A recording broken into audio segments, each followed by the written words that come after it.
Почитувани гледачи, добар ден. Добредојавте во најновото издание на овој наш и ваш, како што умеам секогаш да кажам, демократски импулс. Јас сум вашиот водител и уредник Трајче Китановски, а вие денеска ќе имате за чест да гледате подкаст за фудбалот.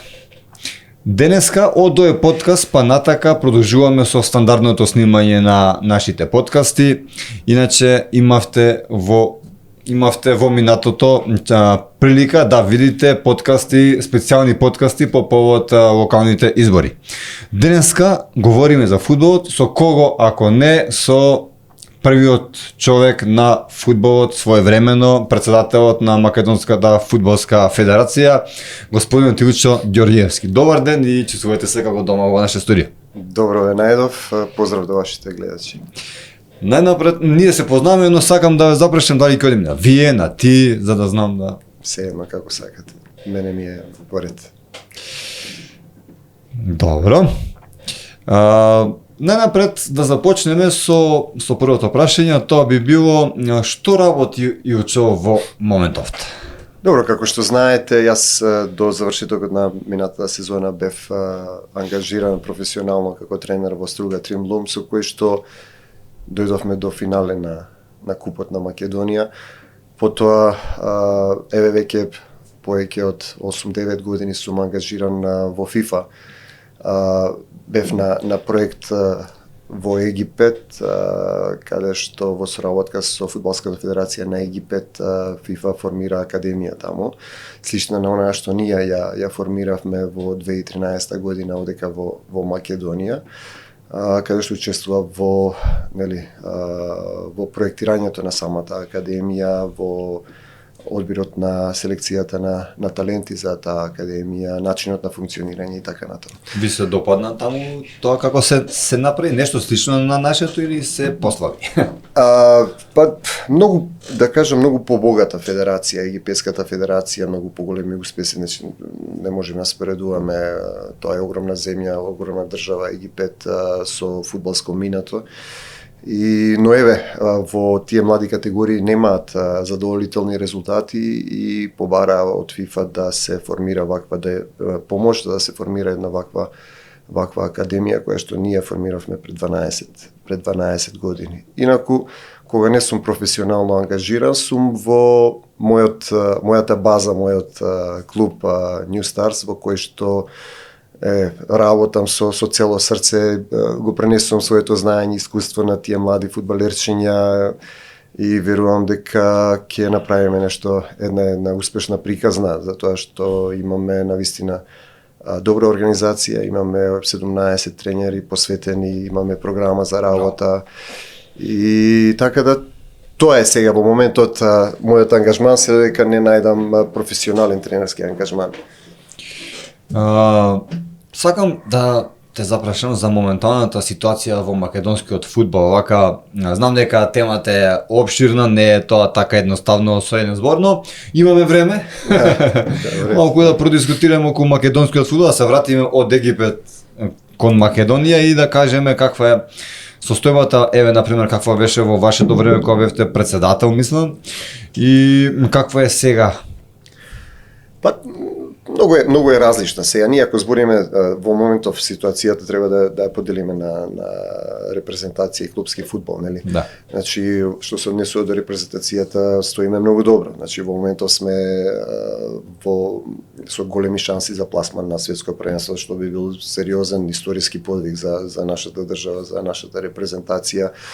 Значи имаме еден костур на репрезентација, една база која што се формираше пред 8-9 години, значи произлезе од таа репрезентација од 21 година која што се пласираше на европско првенство и се уште таа е базата, квалитетот што ја држи репрезентацијата да биде вака конкурентна во однос на овие репрезентации со кои што сме сега во групата и од таа страна, значи репрезентацијата е во навистина еден нагорен тренд и јас би посакувал, како и секој друг овдека во нашата држава кој што се бави професионално со фудбал, да се пласираме на тоа светско првенство. Дури први сме во група. Тоа го кажувам, значи тоа е без разлика имаме пех. затоа што голем дел од играчите не играат во своите клубови, не се стандардни. Но и покрај тоа се направи една хемија во репрезентацијата, се направи еден костур, една база кој што ја носи репрезентацијата. Значи, ова е таа генерација до 21 година која што се пласираше на Европското првенство, која што потоа се пласираше на Европското првенство за сениори, еве сега е на чекор на пласман од светско првенство и многу наистина многу би посакувал да се пласираме на тоа светско првенство како репрезентација, затоа што ќе добиеме сите кои што сме професионално инволвирани во фудбалот, и фудбалери, и тренери, значи генерално Многу клупскиот фудбал, како стоиме вака? Па, видете, изминативе 7-8 години бевме многу лоши. Значи, клупскиот рейтинг беше на можно најниско ниво, мислам дека бевме трети од оздоле во Европа, така нешто. Меѓутоа, оваа година се случи овој резултат на Шкендија со пласманот во конференцијска лига, кој што го подигна рейтингот на македонскиот фудбал, и еве Вардар се враќа на тие стари патеки на кои што треба да биде. Вардар направи сериозен тим, финансиски моќен, значи е конкурентен, и покрај Вардар е Шкендија ја имаме која што се пласира во таа лига на конференција. Ги имаме, ни требаат брендови, значи од типот на Пелистер, кој што би требало да биде силен, кој што носи публика, не како што е сега во моментов во оваква ситуација, без разлика што е во прва лига, не е тој Пелистер што треба да биде. Значи ни треба една силна Беласица, една силна Брегалница. Тиквеш. Да. Значи тоа се клубови кои што носат публика, кои што носат гледаност. Еве изненадувачки е сега, на пример, за мене пријатно изненадување е Башкими, кој што на секој надпревар е најпосетен клуб во моментов, мислам дека во лигата, кој што направи сериозен тим. Значи ни треба таква конкурентност во лигата за да се зголеми гледаноста и за интересот за клупскиот фудбал. Нормално и подигнување со тоа ќе се подигне и квалитетот на истиот. Така. Спомнавме репрезентацијата, тука клучно е да ве запрашам не играњето на Столе Димитриевски во Валенсија. Немањето на клуб на Александар Трајковски. Што значи тоа за македонската репрезентација? Па, како што кажав и претходно, тоа е еден голем хендикеп за самите фудбалери, но и за репрезентацијата, затоа што се тие носители на нашата репрезентација. Значи можам да кажам едни од костурот, од главните играчи во репрезентацијата, и сигурно дека доколку би биле стандардни во своите клубови, доколку би биле во надпреварувачка форма, би биле уште подобри во репрезентацијата и би дале уште поголем придонес. Меѓутоа и сега, значи го даваат максимумот во репрезентацијата, што е многу позитивно. Значи даваат се од себе кога ќе дојдат во репрезентацијата, мислам дека секогаш се на потребното ниво. Имате, например, информација во младинскиот фудбал каква е ситуацијата? Пошто знам дека со вашиот фудбалски клуб сигурно дека знаете нешто повеќе. Да. Секогаш може да биде подобра ситуацијата во младинскиот фудбал. Значи тоа е, гледате, секое вложување во младинскиот фудбал е вложување во еднината на македонскиот фудбал. И од тука не смееме да застанеме со вложување во младинскиот фудбал. Има ситуации, значи, во кои што треба некои работи да се подобрат, да се променат, нели? Значи, нормално дека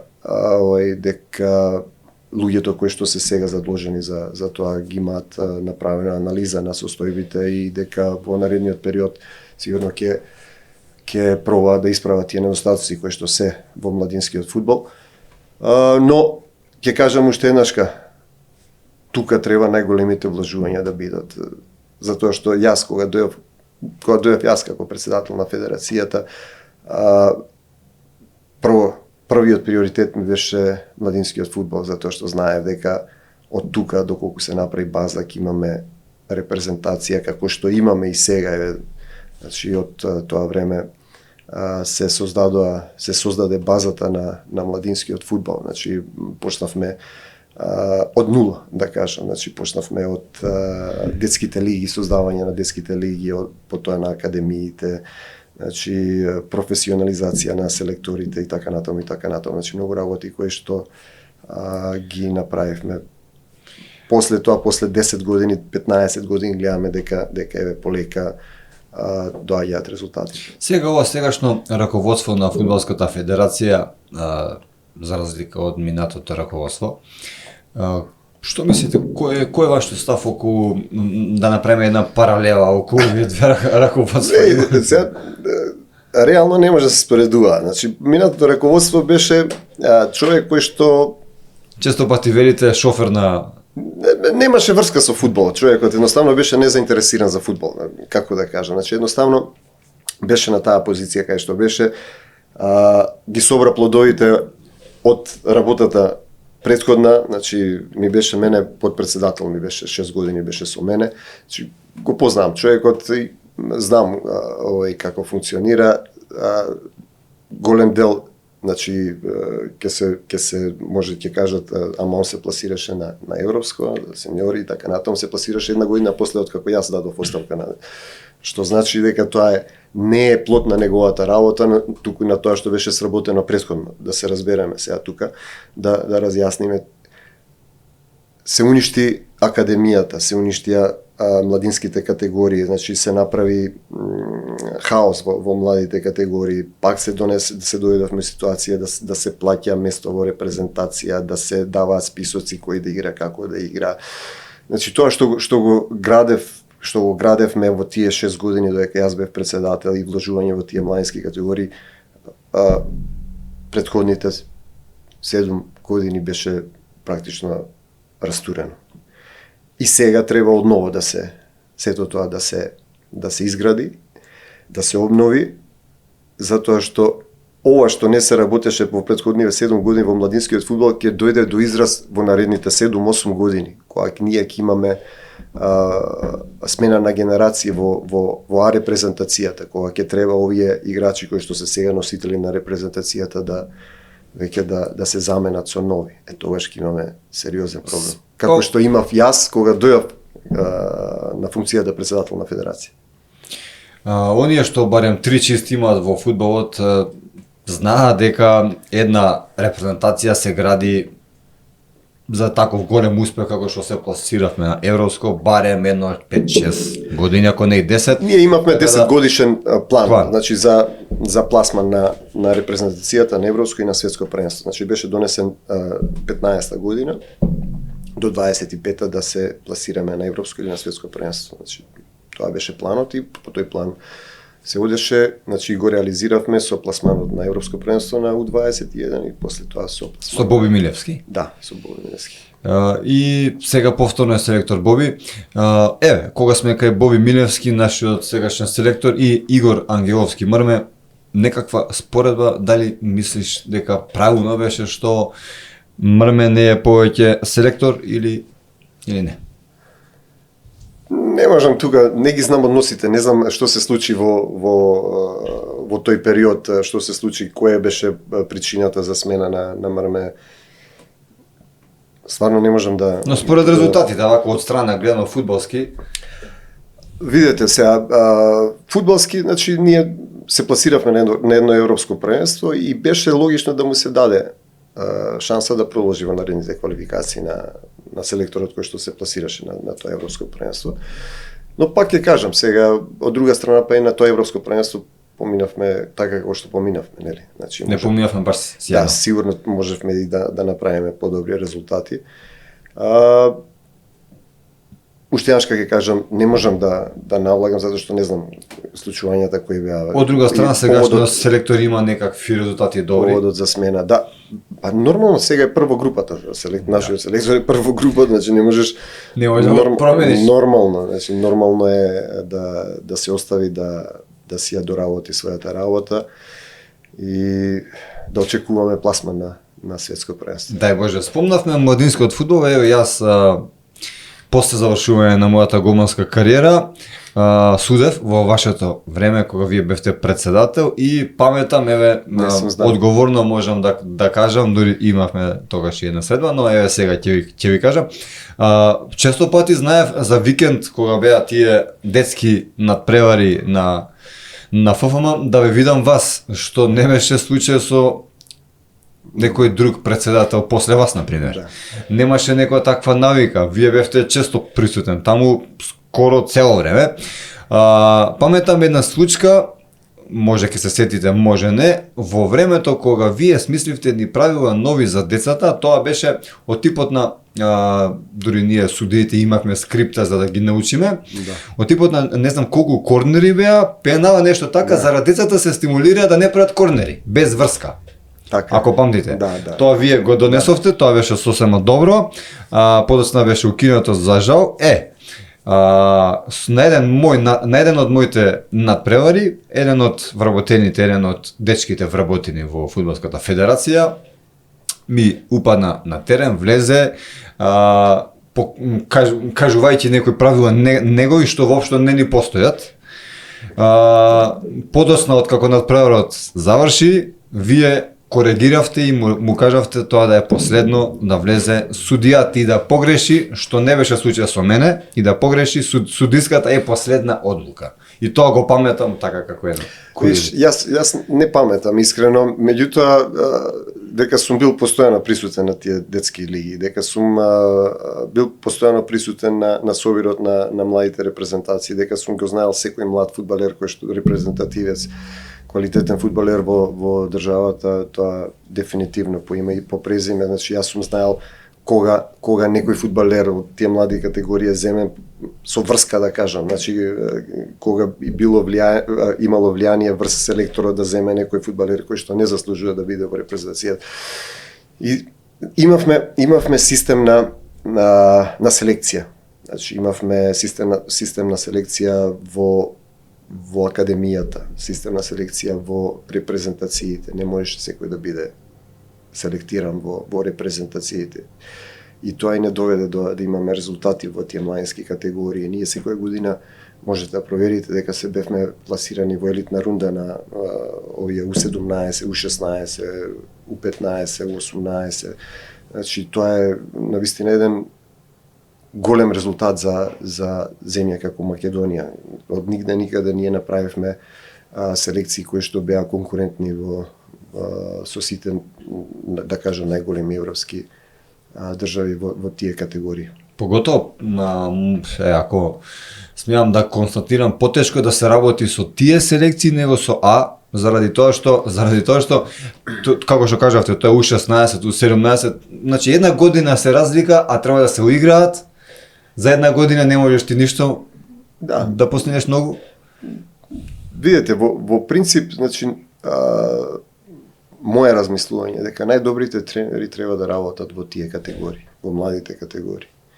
Малце кај нас испревртена работата заради недостатокот на буџети на клубовите, финансиски средства, недоволната, да кажам, награда за тренерите кои што работат со млади категории. Ретко кои од тие наши најквалитетни фудбалски тренери се нафаќа да работи со млади категории.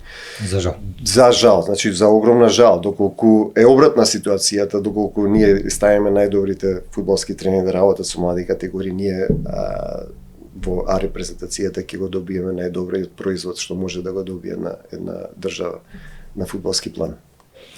Токму така, сакам да ве запрашам, кои беа најголемите успеси во вашето време и најголемите разочарувања? Најголемите успеси, за мене беше успех сето тоа што го направив. Значи, почнувајќи од правењето на куќата на фудбалот. Претходно Фудбалската федерација беше сместена во 100 квадрати стан. И беше ФСМ. Во 150 квадрати стан беше сместена, значи во никакви услови за нормално функционирање како федерација. Значи, паметам тој стан. Да, направивме куќа на фудбалот. Да. Направивме што беше голем успех и се уште е голем успех. Куќата на фудбалот, тренинг центарот Петар Милошевски, создававме услови за сите репрезентации за нормално работење и функционирање. Значи направивме детската лига, направивме академиите на фудбалската федерација, подоцна и УЕФА академијата во слоб на истата. Значи направивме конкурентни репрезентации. Имавме пласманот на европското првенство до 21. Значи имавме постоја суперкуп кој што мислам дека во наредни 30 години или 50 години тешко дека Македонија ќе збориме за суперкупот баш сега. Ќе повтори такво нешто. Значи имаше доста работи на кои што јас сум горд од сегашен аспект кој што ги направивме. И нормално има работи за кои што жалам што не ги завршив, што не ги направив, посебно е што не успеав, не ме оставија да ги соберам плодовите од работата, да останам додека беше пласманот на Европското првенство за сениорско, значи во тие услови кога ме, да кажам, ме трна, практично ме условија да дадам оставка. Тоа беше со закани? Апсолутно, значи можеме да збориме до утре за Политички закани или политички прогон. прогон? Повеќе не од закани. Значи тоа беше малтретирање. Можеме некоја случка да буквално спомнеме? малтретирање. Значи имавме пред куќа кај мене имаше 4-5 месеци имаше постојано полиција пред куќа стоеше во цивилка. Значи имав закани, директни закани од луѓе во врвот на МВР и од врвот на извршната власт дека ќе ме уапсат и ништо да не сум направил, дека ќе ми стават лисици, дека ќе ме затворат без разлика. Ја викам што немам ништо направено. Како ќе ме вика, ќе ти најдеме нешто, ќе измислиме ако треба, значи ќе те уапсиме. Значи беше страшно беше во тој период, таа година и нешто беше навистина пеколна година. Имаше на секој можен начин притисок се вршеше во фудбалската федерација, беше секоја можна институција од економски криминал, финансова полиција, финансиско разузнавање, УЈП, значи немаш институција која што не влезе за да прави притисок. И кажа, значи врвот беше директните закани од врвот на извршната власт и од врвот на МВР. Сега ако ме прашате зошто не си го пријавил тоа, на кого да го пријавим, кога врвот на МВР директно ми се закануваше дека имам деца, дека возам кола, дека и така натаму, дека може да ми се случат многу работи. И во таква една ситуација што е најразумна одлука? Значи не можеш со глава во зид, нели? Значи тоа беше тоа. Тогаш во тоа време, значи беа известени и УЕФА и ФИФА за сите овие работи кои што се случија. Не, презема и тоа како презема, значи дојде, тогаш бев навистина во една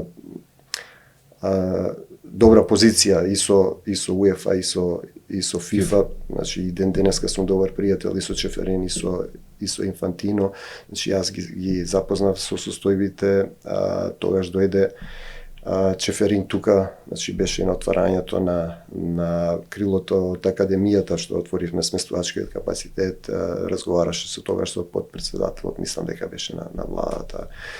Мене лично, значи он ми даде, значи тоа се одлуките кои што во тој момент морав јас да ги донесам, значи ми дадоа предлог да се суспендира фудбалот во Македонија заради политичко мешање на политика во фудбалот. Значи имав поддршката и од Инфантино и од Чеферин и моментот беше да кажам да, суспендирајте го. Но не го направив тоа. Значи размислив јас и му кажав отворено на Чеферин, може би, значи дефинитивно се заслужуваат да се направи тоа. Меѓутоа, што од тоа? Јас треба да ги казнам сите фудбалери, треба да ги казнам сите клубови, сите репрезентации заради што? Значи најдобро е во тој момент јас да се повлечам и да се заврши целата приказна, наместо да се казнат сите увечнители во фудбалот во Македонија во тој момент. Ова што кажувате примерно сега некои информации е страшно стварно. Па ние не мога да сме одели на Европско првенство доколку вие сте еден од виновниците условно кажано што ние сме отишли на Европско првенство? Па, во тој контекст и размислував, значи доколку јас тогаш каже да, суспендирајте некако федерација, значи суспендирајте во фудбалот, значи не се знаеше кога ќе заврши таа суспензија. Значи затоа викам не е Илчо тој што е побитен од фудбалот во Македонија, од клубовите, од репрезентациите и така натаму. Значи тоа беше таа одлука во тој момент што јас ја донесов. Кога сме кај овие теми кои не се така многу популарни, можеме да спомнеме, например, не беше тогаш, него во вашето време имаше и некој критик од Горан Пандев. Што се случи, каде пукна тиквата со капитенот? И зошто се повлече Горан Пандев? Значи, не пукна тиквата никогаш со Горан Пандев. Едноставно таква атмосфера се создаде во тоа време. Знаете како? Имаше свирежи од публика за Горан. Видете, значи во тој период, кажав и претходно, значи имаше смена требаше да дојде до смена на генерациите. Имаше лоши резултати во тој квалификацијски циклус, завршивме предпоследни, мислам. Значи имаше напади врз мене лично, значи од одреден број на новинари, дел од нив платени од одредени луѓе кои што со цел да ме уцрнат, да направат негативна една кампања за мене, и сето тоа создаде една таква атмосфера да значи и резултатите и таа медиумска кампања против мене во тој момент, значи се доведе до тоа да Горан одлучи да се повлече во тој момент од репрезентацијата. Но Горан се врати во мое време исто. Значи Горан беше носител на играта во репрезентацијата и беше главниот човек кој што не одведе на Европско првенство. Така што го решивме тоа и самиот Горан увиде дека некои работи практично дека не се така како што му беа кажувани, дека работиме најправилно што можеме да работиме и најквалитетно во тој даден момент, работиме за подобрување на состојбите, за подобрување на инфраструктурата, за зголемување на квалитетот на сите репрезентации и така што сте зборувале со Горан после тоа, Апсолутно. Нормално функциониравме. Горан да се врати во репрезентацијата, како што кажа, беше капитен, беше носител на и Мрмен дојде за селектор и успеавте вие двајца. Да. Така што тоа е. Јас единствено жалам што Горан не беше подолго во репрезентацијата, заради тоа што би постигнал многу повеќе голови од тие што ги постигне и тоа веќе би било скоро па да не се достигне некој да не може да го достигне. Се има своја причина. Така е. Дали денеска има некои нови Барди, Елмаз, не знам, Пандев? Дали денеска има, па не знам, јас во моментов не можам да видам калибар на играч од типот на Пандев и на Елиф Елмаз, за жал.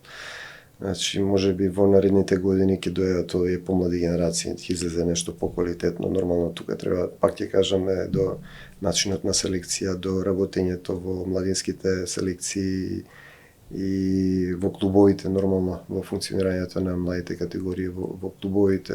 Се надевам дека од овие помлади генерации кои што сега ќе почнат да доаѓаат, ќе излезе некој нов Пандев, калибар на играч од типот на Панчев, Пандев и така натаму. Убаво што спомнавте и Панчев и Пандев, кој е според вас подобар од нив двајца? Често пати тоа поставувано фудбалско прашање, или па кој е најдобар македонски фудбалер на сите времења? Не може така да го... Шатири дали тука влегува? Не може така да кажеме ова е дали е подобар Панчев или Пандев, секој во свое време бил најдобар фудбалер. Значи во времето на Пандев е големина, значи играч кој што освоил Лига шампиони, кој што не однесе на Европско првенство, кој што направи страшни резултати. Панчев од друга страна со Звезда освои исто Лига на шампиони, беше голгетер, врвен со осет за гол, чувство за гол, значи направи страшна кариера. Имаме Мето Спасовски, Кире Дојчиновски, значи имаме Джина Симоновски претходно. Чоко. Секое време си носи свој да кажам генерацијски најдобар играч. Така што имаме ние многу добри фудбалери, овие се сите врни што ги набројав, секој во своето време. Успешно го избегнавте одговорот. Па не можам да кажам и различни типови на фудбалери се за како што ги споредуваат сега Роналдо и Меси. Никогаш не може да направи споредба меѓу Роналдо заради позициите на кои што играат различни, заради типот на играч кои што се. Панчев беше класичен напаѓач, Горан Пандев не беше полушпиц и лево. Така е, точно. Дали во ФФМ, например, постоело некогаш партиско вработување, дали? Не знам, јас никогаш не сум гледал која партија е, дали е партиски припадник или не. Не знам, стварно. Сигурно дека не дошол партиски, но вие помогнавте на многу луѓе, покрај тие многу е и еден човек кој се вика Вуједин Станојковиќ. Можеме да и подосна тој Вуједин Станојковиќ побара од вас смена да си Како вие тоа го коментирате? Како го коментирам? Вие му помогнавте кога му беше најтешко. Апсолутно. Вујо сам дојде кај мене, ми кажа дека му треба работа, дека има така, мака, дека има. Јас наредниот ден го прибрав во федерација, му дадов да биде селектор, тренер во академија и така натаму.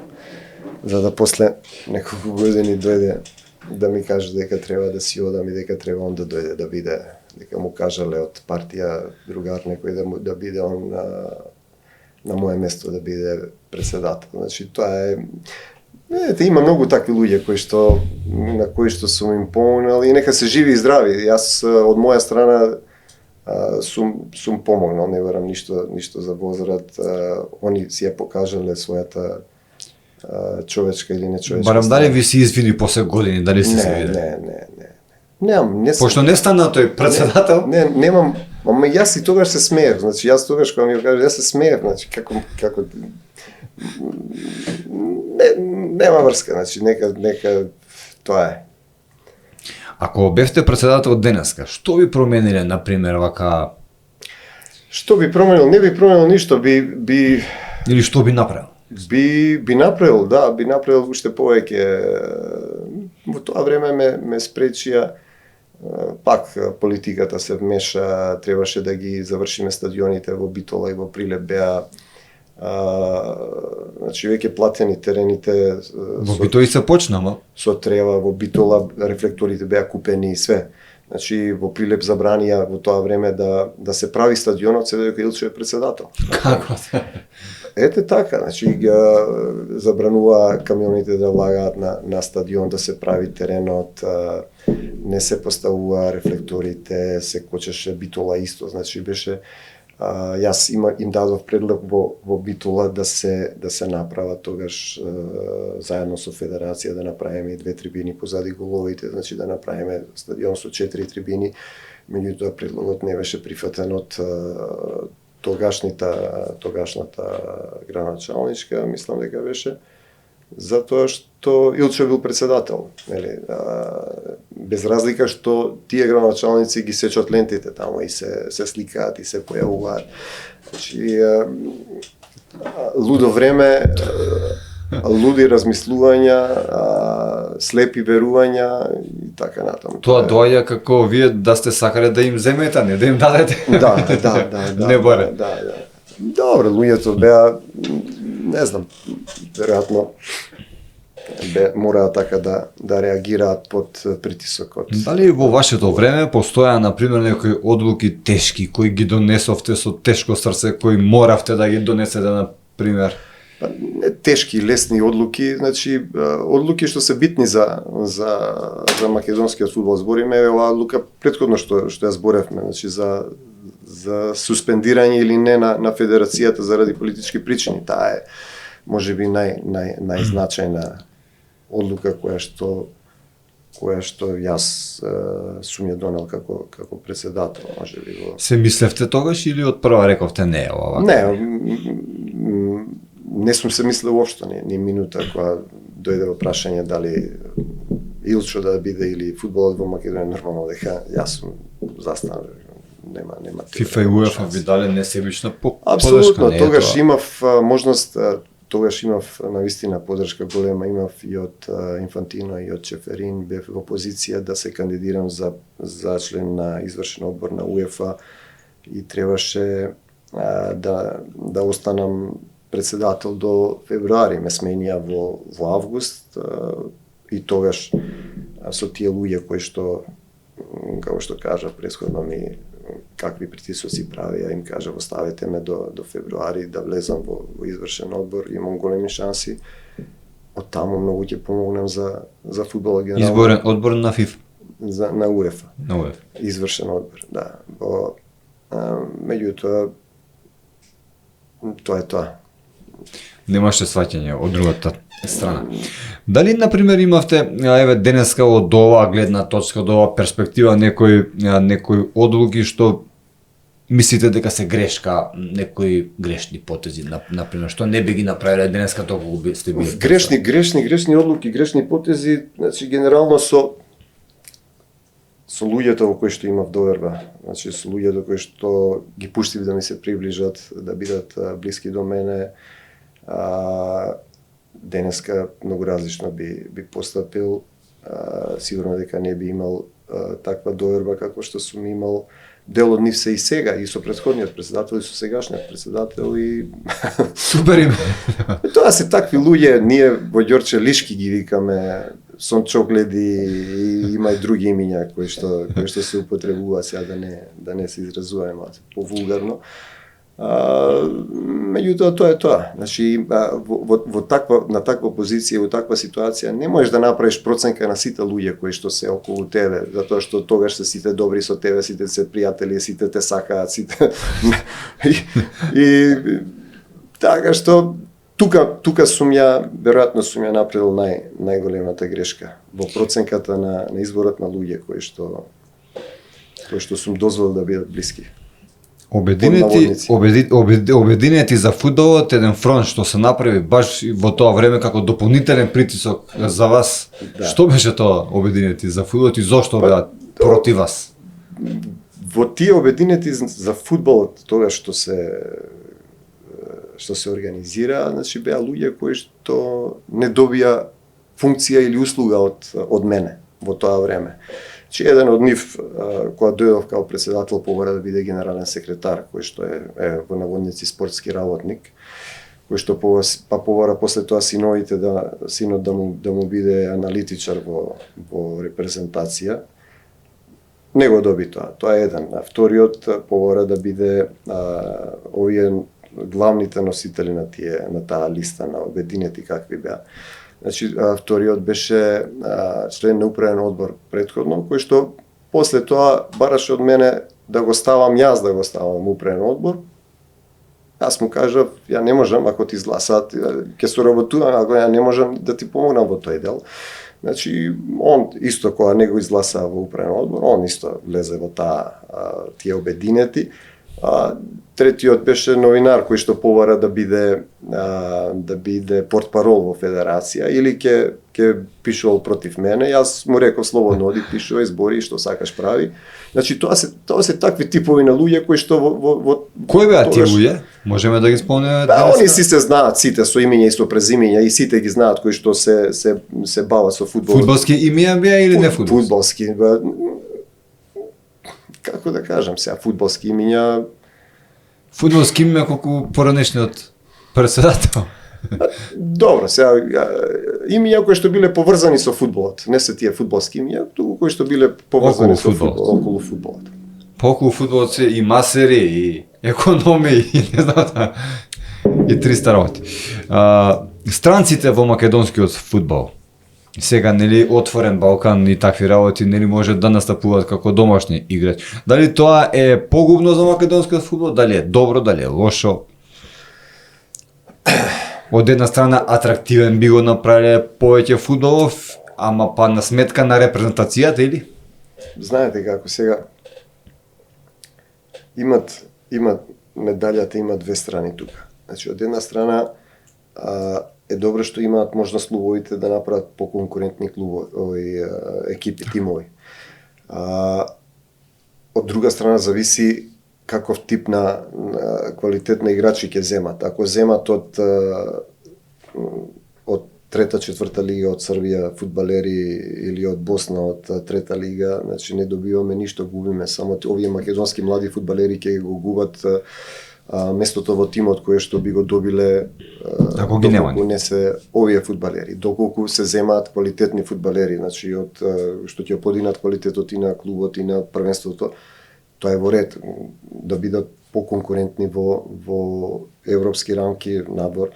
Значи тоа е во ред. Така да све зависи од клубовите, од начинот на кој што функционираат, од политиката на клубот, дали форсираат своји млади фудбалери, дали поддржуваат, дали зема од свилајнац некој фудбалер таму од четврта лига, пета лига од Србија, наместо да пушти свое дете од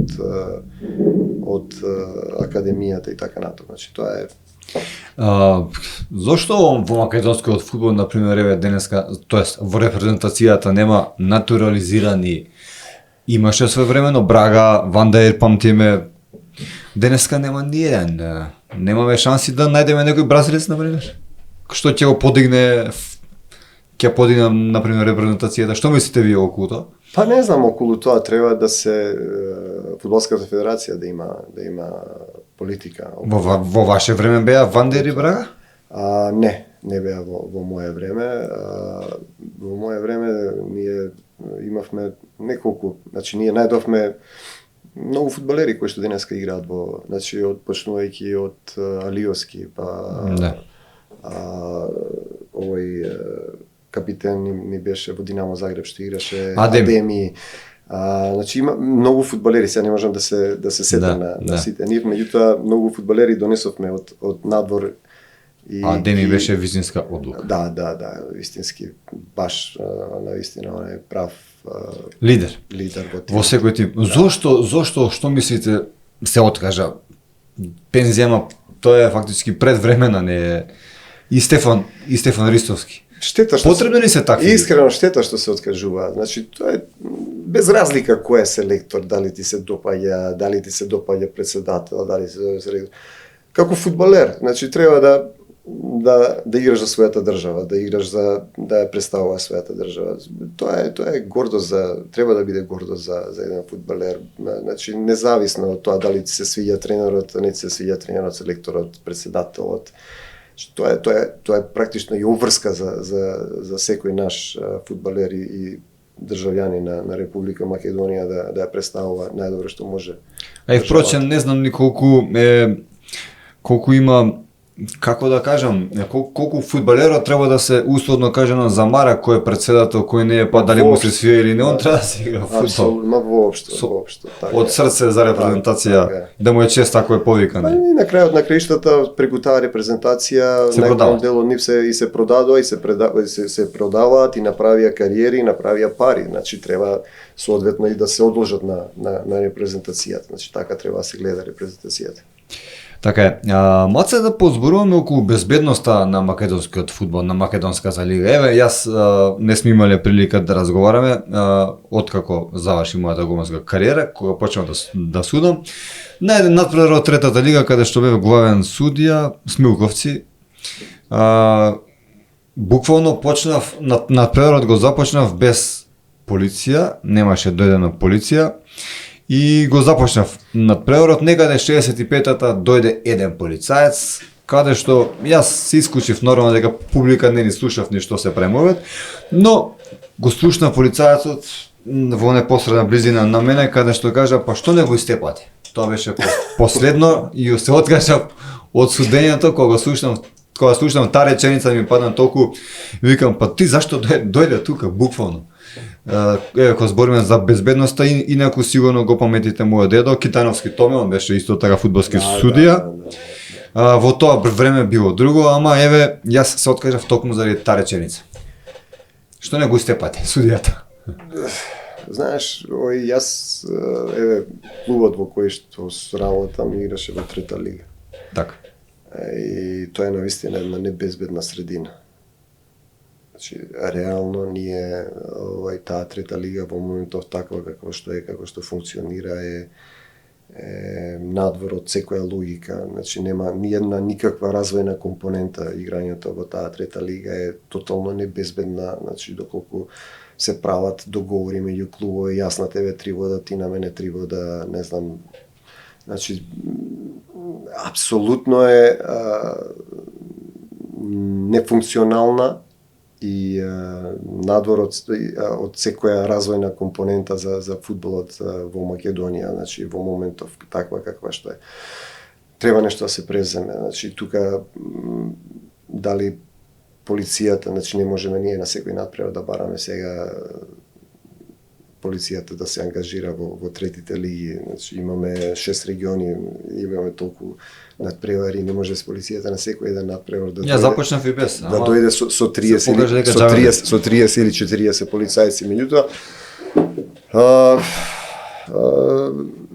навистина е небезбедна, посебно за млад фудбалер и за екипа која што сака да игра фудбал и која што сака да се надпреварува. Ви имавте проблеми? Ние, да, имавме проблеми, бевме на неколку надпревари нападнати, значи ние играме со деца од 16-17 години, имаме одговорност према тие деца, најголем дел од нив се малолетни се уште, значи имаме одговорност према нивните родители да ги донесеме живи и здрави дома децата, нели? И од тука подобро беше, значи, да се откажеме од лигата, да не играме во таа трета лига, отколку да доведеме во прашање безбедноста на било кое дете, на било кој фудбалер. Само да ја запрашам, дали денеска Македонија има, како што правевме мојот, ми спомнавте дека не гледате дека има Горан Пандев или Филмас, а за жал, но дали постои денеска непотизам, например, во Федерацијата? Во смисла непотизам... Непотизам мислам од типот на да играат деца што не треба да играат, например, при вработување или не. Наистина не сум запознат, немам такви информации за да можам да одговорам на ова прашање. Така, можеме да ве видиме повторно да се кандидирате за председател на Федерација? Не. Доволно ми беше еден мандат и повеќе не. Јас сум фокусиран на тренерската работа, адреналинот ми е покрај аут линијата и таму се осеќам најдобро. А би прифатиле некој ангажман од странство, например, некој клуб толку? Сигурно. Да. И во моментов и барам ангажман тако во странство, да доколку се случи, сигурно дека ќе заминам во странство. Еве, ако ви треба помошен тренер со УЕФА Б лиценца, тука сум. Може. Поготово на гоманите. Може, на гомани, да. Ако нешто би им порачал денеска на сегашното раководство, што би било тоа? Да вложуваат во младинскиот фудбал, да вложуваат во еднината на македонскиот фудбал, многу да вложуваат, да се работи најдобро што може, да се обезбедат најдобрите услови, да се вложува во клубови кои што се посветени на развој на младински фудбал. Еве, јас сега може да кажам од како апел до нив, да од тие средства кои што се добиваат за развој на младински фудбал да се распределат може на подобар начин, значи затоа што имаме прволигаши кои што не се фокусирани на младински фудбал, добиваат сите средства за младин, 120-130 илјади евра годишно добиваат за развој на младински фудбал. Пари се. А немаат ни младински категории воопшто, значи едноставно се фокусирани на првите тимови. Додека има тимови како што е New Stars, како што е Парк, како што е, не знам, како се вика, има уште таму 3-4 клуба кои што се навистина фокусирани на развој на младински фудбал и создавање на млади фудбалери кои што не добиваат ни денар од тие пари. Значи, може би тука прераспределбата на тие средства, одреден дел од тие средства би требало да дојдат Во правилни раце. во правилни раце, да кажам, значи таму каде што навистина се вложува. Еве, јас претходно кажав, ние имаме 16 тренери, 16 тренери имаат само можеби 3 до 4 клуба во Македонија кои што Јас не познавам кои што работат. Значи затоа викам, од друга страна имате клубови кои што земат по 130.000 евра, кои што сите пари ги даваат во првите екипи. Знаеме дека е тоа така, сега фактичката состојба дека е таква и земаат други школи да играат за нивните клубови кои што ги представуваат други школи кои што си работат, функционираат со млади категории. Така да во тој дел само би еве некој апел до федерацијата, до одговорните таму за таа прераспределба на тие средства од младински фудбал. Добро, никој не прави инспекција за се ова? Зарем Па, нема вработени во федерацијата? Не може. Да проверат? Веројатно имаат начин како да се покријат тие средства низ плаќање на припреми, автобуски превози, што е. Сакам да кажам зошто федерацијата не праќа луѓе да проверат проверат федерацијата дали има навистинска младинска екипа или нема. Не, они имаат младинска екипа која што се надпреварува за нив. Меѓутоа таа не е нивна, таа е од друга фудбалска школа која што игра за нив. Значи тоа е фактичката ситуација, фактичката состојба и во тој дел тука има еден, да кажам, проблем кој што треба да се реши. Тие што навистина се фокусирање на развој на младински фудбал и млади таленти фудбалери да се подржат. Значи така како што треба. Значи од друга страна тие што се фокусирани на првите тимови, на резултати со првите тимови, нека се фокусираат во тој дел и така да е одреден да се направи. Вашата школа е една можеби од најголемите за фудбал во Македонија. Селекторите доаѓаат, гледаат утакмици, како се однесуваат кон твојата школа? Не, значи до сега во изминатите 7-8 години има само двајца селектори дојдена да гледаат надпревар, тоа е Марио Вујовиќ и Тони Акимовски. Да, тие се двајца кои што се најавили и кои што дошле да гледаат надпревар. Друг селектор не сум видел да дојде да гледа надпревар. Јас кога бев председател, должност беше, значи ги направив да видат сите професионалци, не смеја да работат во клубови. Затоа што ако работиш во клуб и си селектор, не можеш да си посветен и фокусиран на двете работи. Или ќе бидеш неуспешен во двете, и како селектор и како тренер во клуб. Затоа и ги направив професионално да си ја обавуваат селекторската работа во тие млади селекции и задолжително да гледаат 3 надпревари за викенд со извештај за самите надпревари. Значи максимално да бидат фокусирани на работата и селекторирањето на фудбалери во репрезентацијата. Тоа е добар потек. Би било и се надевам дека и денеска е така, не знам. Па, ја верувам дека така ќе функционира, дека така треба да се функционира, дека тоа е единствениот исправен начин да ќе видиме. Значи тоа е времето ќе покаже дали е што е и како е. Особено се радувам секогаш кога разговарам за фудбал, заради поготово со фудбалски човек како што си ти и многу ти благодарам што дојде и што не почасти со твоето присуство. Се надевам дека си помина добро. Да. И дека ќе ни дојдеш повторно. Јас исто, значи ти благодарам за поканата и секогаш, значи кога ќе имаме нешто ново, на пример за некој ангажман во странство. Или некој дете кога би продаде надвор. Да. Секако. Драги гледачи, тоа беше Ивчо Ѓорѓиевски, поранешниот председател на Македонската фудбалска федерација, а вие добро знаете дека доколку ви се допадне овој подкаст, а се надам дека ќе ви се допадне, треба да притиснете лајк и да го споделите како ви допрва до што поголем број на луѓе.